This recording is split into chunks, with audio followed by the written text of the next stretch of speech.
Hinumdumi ang paper mache usa ka lampat nga gihimo sa pagsagol sa papel o papilit. Nagikan kini sa France. Sa Pilipinas, gitawag kini og taka.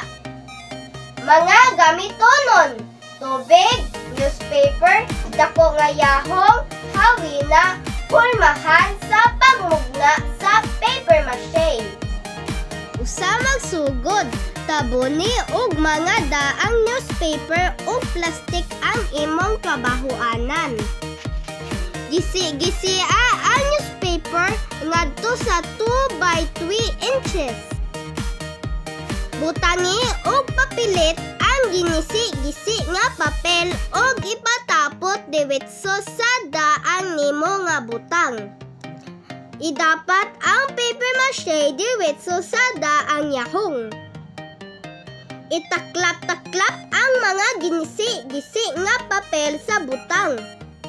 Pahamisa ang mga ginisi-gisi nga papel hangtod makuha nimo ang gusto nga forma o gibag-on niini.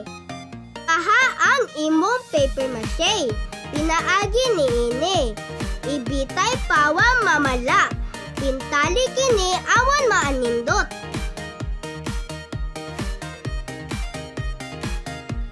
Mao kini ang yahong paper mache.